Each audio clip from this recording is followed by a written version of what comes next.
교회 성장학자 맥가브란이라는 아주 유명한 교수가 있습니다. 필로신학교에서 오래도록 강의를 하셨고, 한국 교회의 맥가브란 교수는 아주 교회 성장의 대가로 그렇게 알려져 있습니다. 그분이 학교에서 목회란 무엇인가라는 강의를 하면서 먼저 교회 안에 있는 성도들을 세 부류로 이렇게 나누었어요. 맥가브란 교수에 의하면 교회 안에는 10%의 깨어있는 성도들이 있고 거의 졸고 있는 80%의 성도들이 있고 깊은 잠에 푹 빠진 10%의 성도가 있다. 그렇게 말을 했습니다. 그러면서 이 목회란 무엇이냐면 10%의 성도들과 열심히 주의 사역을 감당함으로 80%의 성도들을 깨워서 함께 교회를 세워나가는 것이다. 이렇게 목회를 정의했다고 합니다. 그런데 덧붙여서 말하기를 다만 잠자고 있는 10% 성도들은 깨우지 말라 그렇게 했습니다. 왜? 깨우면 그들이 일어나서 신경질을 내기 때문에 깨우지 말고 놔둬라. 여러분 10%의 잠자는 성도들 깨우지 않겠습니다.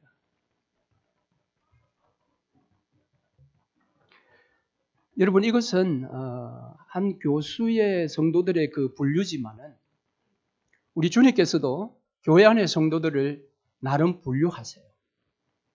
오늘 우리가 읽은 본문의 말씀 두아디라 교회에 주께서 분류한 성도들의 종류가 나옵니다. 그것은 최고의 칭찬을 받은 교회였음에도 불구하고 그 교회 안에는 오직 주님께서 기뻐하시는 맥걸바란 목사가 이야기한 이 깨어있는 성도들만 있는 게 아니라 그 교회 안에도 몇몇 부류의 성도들이 있다. 계시록 7교회 중에 6교회가 칭찬을 받았는데요.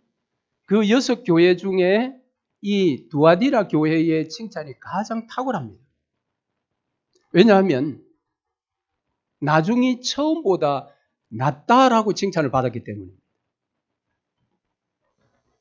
결혼하신 우리 성도 여러분, 결혼할 때보다 지금 여러분의 가정의 사랑은 더 낫습니까? 쉬운 일이 아니지요. 굉장히 어렵죠. 그런데 이 두아디라 교회 성도들은 그 어려운 일을 해냈어요. 이전에도 그들의 신앙이 좋았는데 지금도 좋더라라는 겁니다. 아니 지금이 더 좋다. 더 낫다. 여러분이 예수 그리스도를 믿었을 때 그때보다 지금 여러분의 신앙이 더 낫습니까? 여러분이 우리 에버그린 장로교회에 오셔서 처음 섬길 때보다 지금이 더 섬김이 훌륭합니까? 이런 칭찬을 받는 것은 쉬운 게 아니지요. 대부분의 교회가 에베소 교회처럼 흘러갑니다. 에베소 교회가 주께로부터 책망받은 것이 무엇입니까? 첫사랑을 잃어버렸다라고 했습니다. 처음에는 뜨겁게 사랑했는데 세월이 지나면서 그 첫사랑을 잃어버렸어요. 대부분의 교회가 다 그렇습니다. 우리의 신앙이 다 그렇습니다. 그런데 이 교회는 처음보다 나중이 더 훌륭하구나. 이 두아디라 교회는 우리에게 잘 알려져 있지 않은 교회입니다. 발음도 이게 쉽지가 않죠. 루아디라, 두아디라. 그런데 두아디라가 이름이 이제 성경에 나오는 것은 사도행전에 보면 나옵니다. 거기에 사도 바울의 목회를 도왔던 루디아라는 여인이 나타나죠. 그 루디아의 고향이 두아디라입니다. 그리고 이 루디아는 성경에 자주 장사를 하고 있는 여인이다. 그렇게 말했습니다. 그렇습니다. 그 당시에 두아디라는 상업이 굉장히 활발했던 그런 지역이었습니다. 그러다 보니까 각종 이 상업의 직종별로 노동조합이 다 결성되어 있습니다. 여러분 학교에서 공부할 때 길드라는 노동조합 들어보셨지요?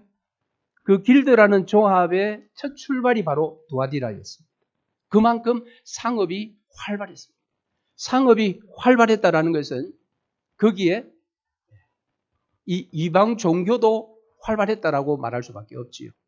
그들은 노동조합에서 날마다 축제를 벌일 때에 우상 앞에 제사를 드리면서 엄란하게 축제를 행했습니다. 그러니까 두아디라 성도들이 그 도시에서 신앙생활을 하기가 굉장히 어려운 환경이었어요. 그런데도 나중이 처음보다 낫다. 주께서 그냥 지나가시는 말씀으로 처음보다 나중이 낫구나 그렇게 말한 게 아니에요. 오늘 본문에 보면 그들이 어떤 부분에서 더 나은지를 소개합니다. 본문에 보면 너희들의 사업, 사랑, 믿음, 섬김, 인내. 앞에 우리가 본 교회들은 칭찬받을 때 거의 행위에 있어서 2가지 내지 3가지였습니다. 데살로니가 교회를 향한 예수님의 칭찬도 사실은 3가지죠. 믿음, 소망, 사랑. 그런데 여기는 지금 5가지입니다. 5가지인데 사실은 제일 처음에 나오는 이 사업은 뒤에 4가지 전체를 포함한 말씀으로 보는 것이 더 합당합니다. 그러니까 그들에게는 사랑도 있었고 믿음도 있었고 섬김도 있었고 인내도 있었다. 여러분 그들 교회는 이러한 모든 것들이 다 있습니다. 그것을 주께서 보시고 나중이 처음보다 낫구나. 여러분 처음보다 나중이 나을 수 있는 비결이 뭘까요? 도대체 두아디라 교회는 그 비결이 뭘까요? 저는 마지막에 있는 인내라고 봅니다. 인내. 여러분 데살로니가 교회가 칭찬받았던 3가지 있지요. 믿음, 믿음의 역사, 사랑의 수고, 그 다음 인내의 소망이었습니다. 그들이 어떻게 나중이 처음보다 나았느냐? 그것은 그들이 세월이 편안해서가 아니라 길드라는 노동조합에 가입하지 않으면 거기에서는 경제활동하기가 어려운 지역이었음에도 불구하고 나중에 더 나은 것은 인내였다라는 겁니다. 히브리서 11장에 가면 믿음의 인물들이 다 소개되어 있습니다. 그들은 어떻게 그렇게 위대한 믿음을 가졌을까요? 그 핵심은 인내였습니다. 히브리서 11장 1절에 믿음의 정의를 내리죠. 믿음은 바라는 것들의 실상이요 보이지 않는 것들의 증거다. 실상인데 눈에는 보이지 않지만 그들은 그것이 보이는 것처럼 가진 것처럼 그렇게 최선을 다했습니다. 그 가운데 필요한 것이 무엇입니까? 인내입니다. 포기하고 싶지요. 기도하는 것도 포기하고 싶고 예배하는 것도 포기하고 싶고 교회 출석하는 것도 포기하고 싶고 왜? 워낙 힘드니까. 그런데 끝까지 인내할 때에 승리하게 되는 것입니다. 수많은 교회가 처음 시작할 때는 모두가 다 부푼 마음에 뜨거운 열정을 가지고 시작합니다. 그러나 개척교회가 시간이 지나면서 그 부푼 가슴은 점점 가라앉고 열심도 사라져가고 뜨거운 그런 열정도 식어져 갑니다. 처음에는 개척 멤버들이 열심히 봉사하다가 나중에는 다 피로감에 뒤로 나가서 앉아버리는 것입니다. 그래서 교회 성장을 연구하는 학자들은 교회에도 생명 주기가 있다 그렇게 주장을 합니다. 이 교회의 생명 주기는 미국의 정신분석학자인 에릭슨이라는 그 박사가 모든 사람들에게는 생의 주기가 있다라는 그 주기를 발표를 했는데 이것을 교회에 그대로 적용한 것입니다. 그래서 교회는 처음에 탄생기가 있어요. 그 다음에 그 교회는 성장기가 있습니다. 그리고 그 다음에는 교회가 안정기에 접어듭니다. 그 다음은 교회가 유지기에 빠집니다. 유지기를 지나면 교회의 쇠퇴기가 옵니다. 쇠퇴기가 오면 마지막에는 사망기가 옵니다. 이것에 대해서 기독교 교회 성장학자 중에 한 분이 8단계로 좀 아주 자세하게 설명한 것이 있던데요. 7교회를 다 살펴보고 그 다음 주에 전 교회의 종합적인 설교를 한번 할 때에 그것을 자세하게 여러분들께 소개해 드리겠습니다. 그러니까 모든 지상의 교회들은 다 탄생해서 사만기로 다 그렇게 단계 넘어간다라는 것입니다. 물론 천상의 교회, 눈에 보이지 않는 성도들로 구성되어 있는 이 지구에 가득 차 있는 이 천상의 교회는 주님 재림하실 때까지 계속해서 성장합니다. 한국 교회와 이민 교회와 지금 이 땅에 있는 교회들이 마이너스 성장으로 지금 가고 있다. 염려하지 마세요. 그 천상교회는 결코 마이너스 성장은 없습니다. 천상교회는 계속해서 성장할 뿐입니다. 교회 아닌 자들이 교회에 들어왔다가 그들이 빠져나가기 때문입니다. 원래 그들은 천상교회에 카운트되지 않았던 사람들이에요. 염려할 이유가 없는 것입니다.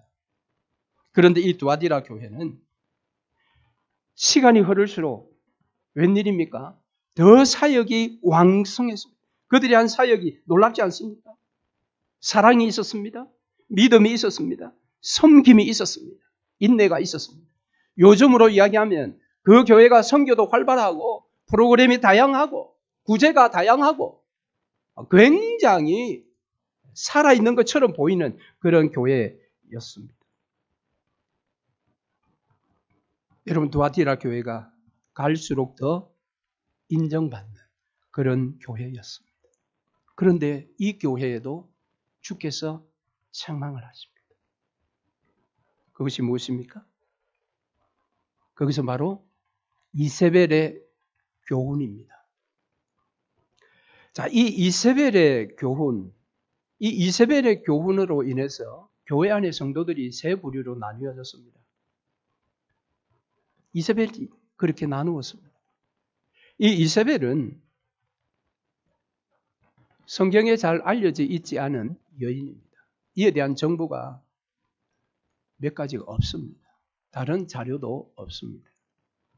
그런데 겉으로 보기에 매우 훌륭한 이 두아디라 교회 안에 이 여인으로 말미암아 숨겨진 그런 문제가 일어났다는 겁니다. 그 문제가 무엇입니까? 성도들이 이렇게 나뉘어진 것입니다. 오늘 이 이세벨은 오늘 본문의 말씀에 보면 여자입니다. 그리고 두 번째는 교회 안에서 여자 지도자로 받아들여진 사람입니다. 심지어는 그가 교회 안에서 상당한 영향력을 가지고 있습니다.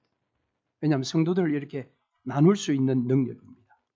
그는 무엇으로 그것을 나누었습니까? 오늘 본문 20절입니다. 종들을 가르쳐 꿰어 행음하게 하고 우상의 제물을 먹게 하였다. 이 이세벨의 가르침 내용을 보면 당시에 모든 교회가 이단이라고 공인해버렸던 이 니골라당의 교훈과 같지요? 니골라당의 교훈도 두 가지죠. 행음과 우상 제물 먹게 하는 것.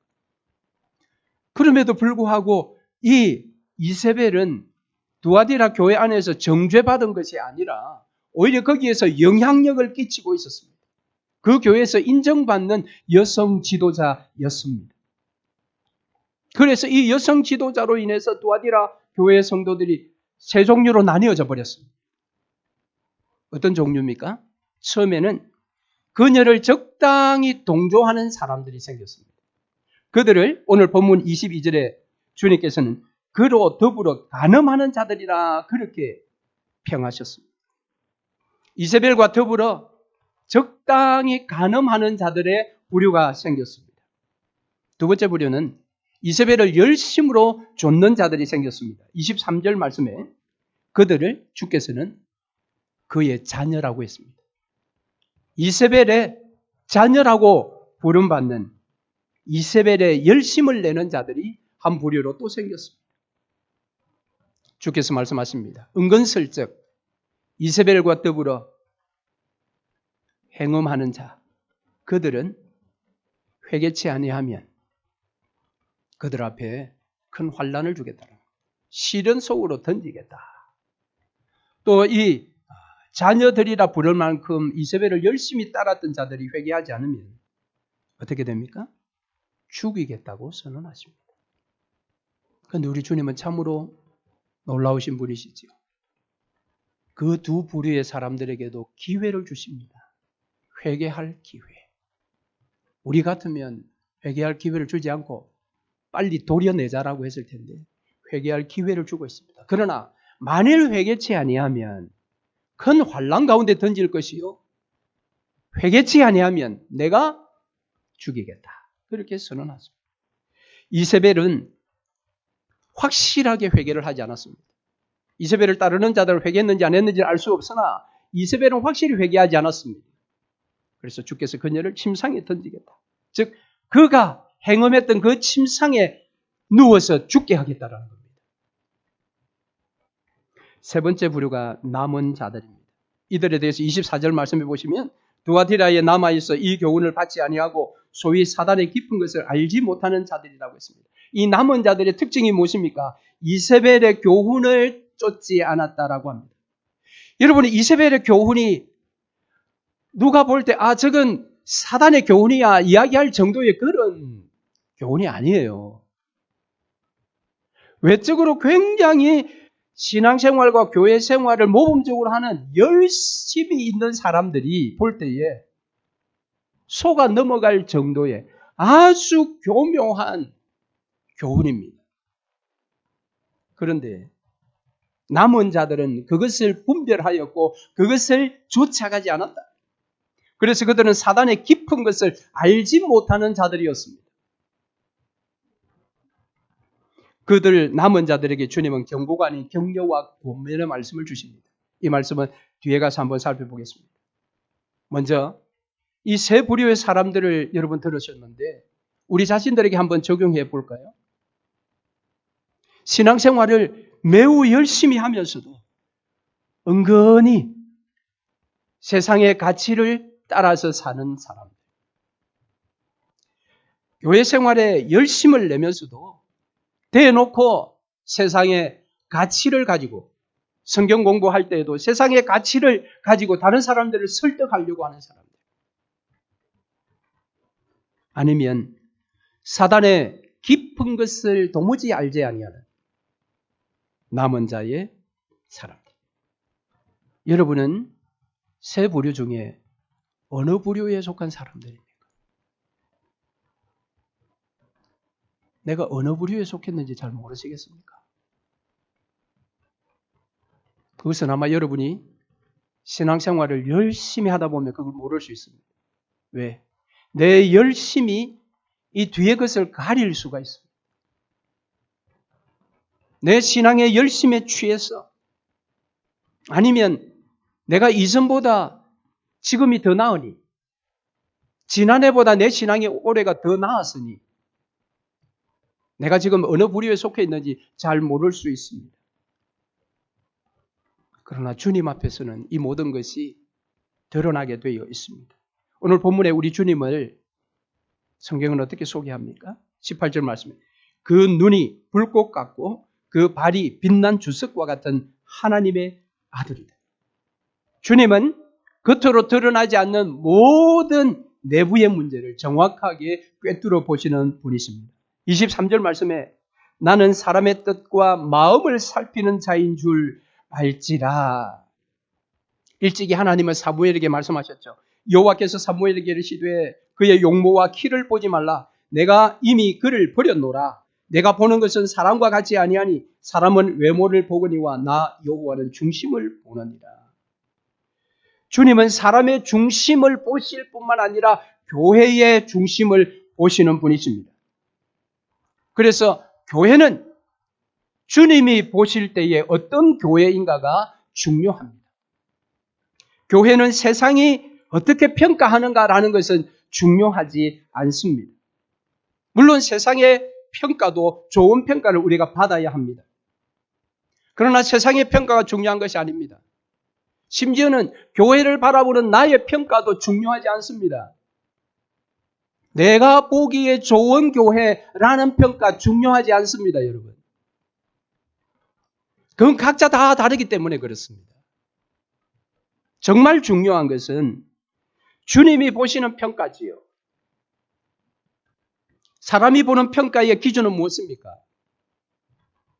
교회를 보는 사람들의 평가의 기준은 제일 우선적인 것은 교회당입니다. 교회당이 있는가? 있다면 파킹 낯은 어느 정도 되는지? 교회 건물은 새 건물인가? 세상 사람들은 건물을 보고 교회를 평가합니다. 두 번째는 숫자를 가지고 그 교회를 평가합니다. 와, 그 교회 요즘 많이 모인다 하더라. 아, 그 교회 조용 교회구나. 그 교회 요즘 점점 성도들이 빠져나간다 하더라. 아, 그 교회는 좀 틀렸구나. 세상의 기준은 그런 것입니다. 세 번째, 세상이 교회를 평가하는 기준이 또 하나 있습니다. 그것은 교회 안에 유력한 사람이 있느냐 없느냐입니다. 그 교회 안에 국회의원이 있느냐? 그 교회 안에 사업가가 있느냐? 그것으로 그 교회를 평가합니다. 우리 눈에 보기에 좋은 교회 평가도 마찬가지 아닙니까, 여러분? 내 마음이 편한 교회, 내가 원하는 것을 해주는 교회. 여러분, 그런 것들은 중요한 평가가 아닙니다. 정말 중요한 평가는 주님이 보실 때 하는 평가입니다. 주님의 평가가 좋은 교회가 바른 교회입니다. 그래서 우리는 항상 교회를 바라볼 때에 주께서 어떻게 평가하실까? 내가 섬기는 우리 교회는 주님 보실 때에 어떻게 평가하실까? 그것이 중요한 것입니다. 그런데 주께서는 모든 교회를 사랑하십니다. 모든 교회를 주께서 평가하시지만 그 모든 교회는 주께서 사랑하십니다. 왜요? 당신께서 피 흘려 값주고 사신 교회이기 때문에 그렇습니다. 그래서 모든 교회는 주께서 남은 자를 남겨놓으십니다. 할렐루야. 주께서 남은 자를 교회에 남겨놓으십니다. 사단의 깊은 것에 관심이 없는 자, 그것과는 완전히 거리를 두는 자, 그 남은 자를 하나님은 주의 교회에 남겨두십니다. 왜 남겨두실까요? 그 남은 자를 마중물로 사용하시기 위해서입니다. 그들을 통해서 그 교회를 회복하시고 그 교회를 다시 세워 나가시려고 남은 자를 남겨놓으십니다. 이 남은 자들의 관심은 어디 있었을까요? 오늘 본문에는 그 말씀이 없어요. 그런데 오늘 본문에 보면 이 남은 자들이 사단의 깊은 것에 관심이 없다라고 했죠. 깊은 것을 알지 못했다. 이 말은 무슨 말인가 하면 그 당시에 대부분의 사람들은 사단의 깊은 것에 관심이 있었다라는 겁니다. 오늘 세상이 우리를 유혹하는 거기에 깊은 관심을 세상 사람들이 가지고 있듯이 예수 믿는 사람들 교회 나와서 신앙인으로서 교회 생활 다 하면서도 그는 여전히 6일 동안 세상에서 세상의 깊은 곳에 관심이 있었어요. 세상이 자랑하는 것, 세상이 좋아하는 것, 그것에 대해서 관심을 가지고 있었다라는 거예요. 그런데 이들은 깊은 것을 알지 못했다. 이 말은 관심조차 없었다. 여러분, 관심을 가지면 깊은 것에 빠져들게 되어 있습니다. 그러나 남은 자들은 그것이 없었습니다. 그래서 이것을 역으로 우리가 적용해 볼 수 있어요. 그들은 그럼 어디에 관심이 있었을까? 고린도전서 2장 10절에 이런 말씀이 있습니다. 성령은 모든 것, 곧 하나님의 깊은 것이라도 통달하시느니라. 오늘 저와 여러분이 성령을 받은 사람들입니다. 우리 가운데 성령 하나님께서 계십니다. 그렇다면 우리가 어디에 통달해야 되겠습니까? 그것은 하나님의 깊은 것입니다. 하나님의 깊은 것이 무엇입니까? 그것이 복음입니다. 사람을 살리는 그것이 복음이요. 그것이 하나님의 깊은 것입니다. 여러분, 복음을 아십니까? 여러분, 하나님에 대한 지식이 깊으십니까? 칼빈의 기독교 강요의 첫 시작이 인간에게 가장 필요한 것이 무엇이냐? 하나님에 대한 지식이라고 시작합니다. 하나님에 대한 지식이 없다면 여러분이 알고 있는 복음은 껍데기입니다. 그것으로는 세상을 이길 수가 없어요. 그러나 하나님의 깊은 것, 복음, 그 복음이 담겨 있는 이 성경만으로 충분한 것입니다. 옛 복음으로 충분한 것입니다. 그래서 오늘 우리가 관심을 가져야 할 것은 하나님의 깊은 것입니다. 하나님의 깊은. 여러분, 성경을 얼마나 아십니까? 우리 한국 사람들은 성경을 배운다고 할 때에 프로그램들을 통해서 배웁니다. 그런데 한 번 딱 그 프로그램을 이수하면 두 번 다시 그 프로그램에 잘 참여 안 합니다. 나 다 배웠다. 여러분, 실력은 반복해서 나오는 것입니다. 한 번 배웠다고 여러분 그거 다 아십니까? 실력은 반복해야 됩니다. 제자 훈련 나는 뭐 고급반까지 다 했어. 한 번 했다고 끝납니까? 아닙니다. 반복이 중요한 것입니다. 반복해야 하는 것입니다. 주님께서는 이 남은 자들에게 더 짐지울 것이 없다고 합니다. 이것도 얼마나 복된 칭찬입니까? 이 말은 무슨 말입니까? 주께서 이 남은 자들에게 그래, 너희들 이제 됐어. 그만하면 됐다라는 말씀이에요. 그러나 너희들에게 내가 한 가지 권면하겠는데 오늘 본문 25절 너희에게 있는 것을 내가 올 때까지 굳게 잡아라. 너희에게 있는 것을 굳게 잡아라. 너희에게 있는 것, 남은 자에게 있는 것이 무엇이었습니까? 그것이 옛 복음, 사도들이 전한 복음이었습니다. 그것이 말씀이었습니다. 그것이 성경이었습니다. 새로운 복음에 현혹되지 말고 그것을 굳게 잡으라. 내가 올 때까지. 그런데 여러분, 오늘 우리가 이 복음을 굳게 잡고 주님 오실 때까지 기다릴 때에 시대가 우리를 가만 놔두지 않습니다. 시대가 우리에게 도전합니다.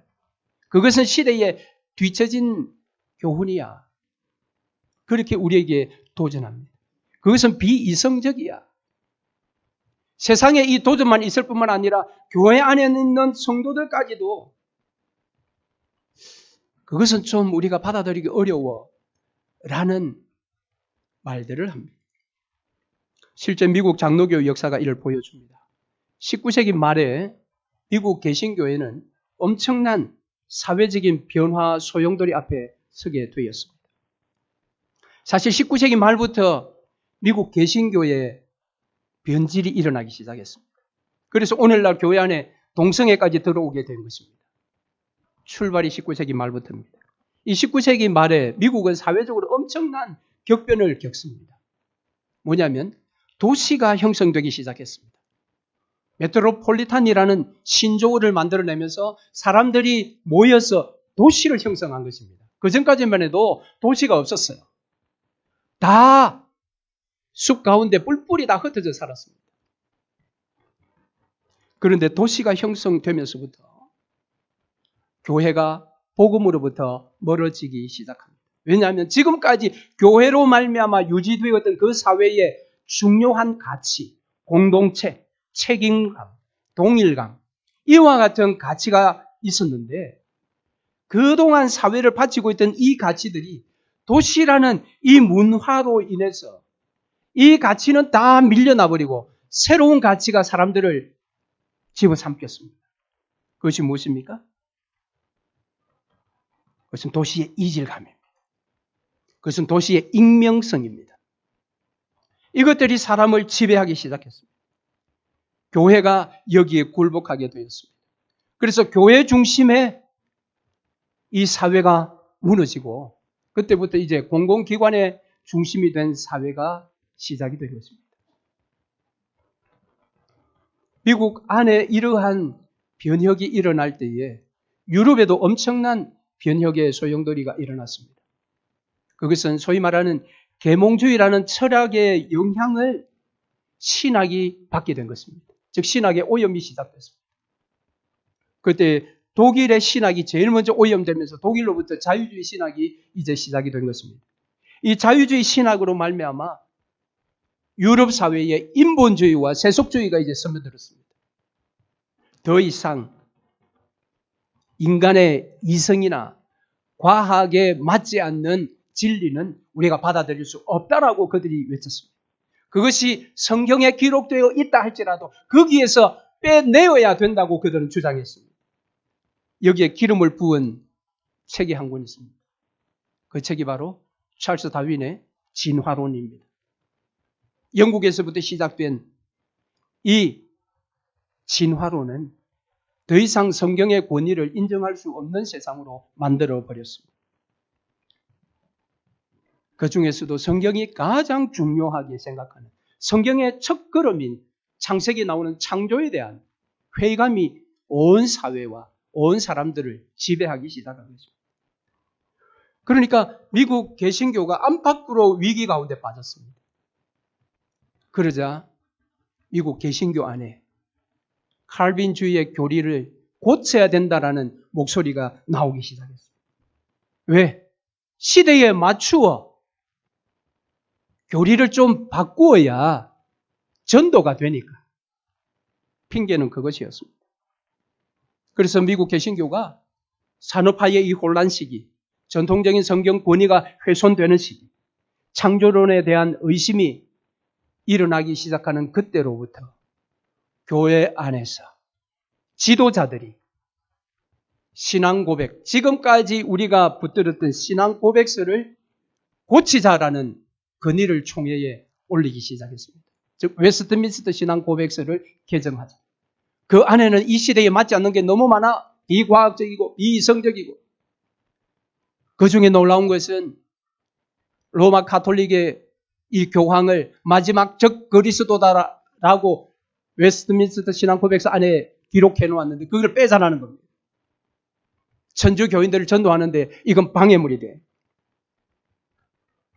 이런 시대적인 도전 앞에서 정말 참 진리를 끝까지 고수하고자 했던 그런 지도자들이 5가지의 기본 진리를 선언했습니다. 첫째, 성경의 무어성. 성경은 절대 틀리지 않았다라는 겁니다. 시대에 맞게 뺐다가 더하였다가 할 수 있는 게 아니다. 둘째는 예수 그리스도의 동정녀 탄생입니다. 셋째는 그리스도의 대속적 죽음입니다. 넷째는 예수의 육체 부활입니다. 다섯째는 그리스도의 육체적 재림입니다. 이 5가지는 결코 양보할 수 없는 그런 성경의 진리라고, 이것이 복음이라고 선언했습니다. 남은 자들이 굳게 잡았던 복음이 바로 이것입니다. 이성에 충돌한다 하여 개정을 끊임없이 총회에 올렸던 그들, 결국 그들의 뜻대로 총회가 개정이 되었습니다. 그래서 그들은 많은 사람들에게 환호를 받았을 수 있습니다. 그러나 여러분, 그것은 사는 길이 아니라 망하는 길입니다. 그들이야말로 이 시대의 이세벨의 자녀들입니다. 그들이 회개하지 아니하면 주께서 그들을 죽이실 것입니다. 이것은 교회의 개인 성도도 마찬가지입니다. 지도자뿐만 아니라 성도들도 마찬가지입니다. 교회 생활을 아무리 열심히 한다 할지라도, 심지어 과거보다 오늘 나의 교회 생활이 더 열심히 있다 할지라도 이 복음의 진리를 내가 붙들고 있지 않다면, 이 복음의 진리를 내가 제대로 모른다면, 이 복음의 진리에 내가 관심이 없다면, 그렇게 살고도 어떻게 교회 안에서 남은 자가 될 수 있겠어요? 교회 안에는 남은 자만 다 있는 것이 아닙니다, 여러분. 교회 안에는 이세벨을 적당히 은근슬쩍 따라가는 자들이 있어요. 대놓고 이세벨을 따라가는 자녀 같은 자들이 있어요. 비율이 얼마인지는 알 수 없어요. 그러나 남은 자라고 할 때는 남은 자가 소수라는 것입니다. 이건 주님의 평가인 것입니다. 여러분, 이 복음을 아십니까? 이 복음의 깊은 그 진리를 여러분 아십니까? 성경이 무엇하다라는 말씀에 여러분 어느 정도로 여러분은 찬성하십니까? 예수의 동정녀 탄생이 여러분의 신앙에 무슨 연관이 있습니까? 예수의 육체의 부활과 예수의 육체적 재림이 여러분의 신앙생활에 어떤 힘을 주고 있습니까? 거기에 대해서 내가 할 말이 없다면 여러분은 이 진리를 지금 붙들고 있지 않는 거예요. 그렇다면 남은 자라고 말하기가 어렵다라는 것입니다.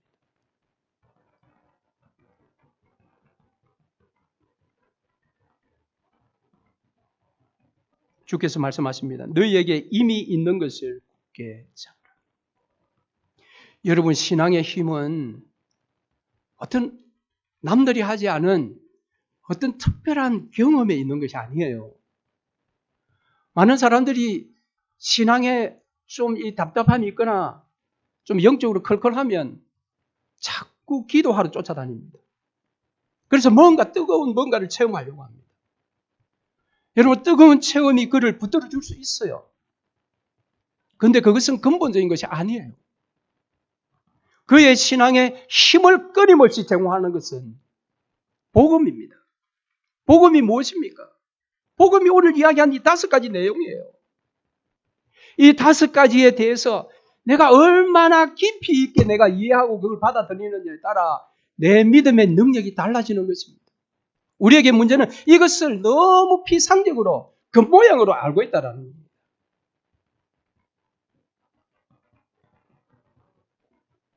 너희에게 이미 있는 것을 굳게 잡으라. 굳게 잡으라. 그래서 주께서 내가 올 때까지 그래서 남은 자로 끝까지 인내해야 합니다. 끝까지. 그런 자에게 약속한 복이 무엇입니까? 오늘 말씀에 만국을 다스리게 하시겠다. 그들에게 새벽별을 주시겠다 약속합니다. 말씀을 맺겠습니다. 우리 사랑하는 성도 여러분, 주께서 불꽃 같은 눈으로 우리를 보시고 우리를 분류할 때 나는 어떤 부류에 속한 자가 될 것인가? 여러분이 생각하는 자신의 그 분류와 예수님의 분류가 동일하시기를 주의 이름으로 축복합니다. 남은 자로 옛 복음을 끝까지 붙들으라고 하신 주의 권면의 말씀. 그 말씀이 여러분 영혼에 울림이 있기를 바랍니다. 혹 내가 남은 자로 자신 없는 자가 계십니까? 주께서 여러분도 사랑하십니다. 그래서 여러분에게 회개의 기회를 주시는 거예요. 아직도 기회가 있습니다. 복음 앞에서 내가 회개하여 돌이키면 나도 남은 자가 될 수 있습니다. 그 남은 자에게 우리 주님은 신랑으로 이 땅에 오십니다. 신랑 되신 주님 앞에 남은 자로 신부 같은 복된 삶을 사시기를 주의 이름으로 축원합니다. 아멘.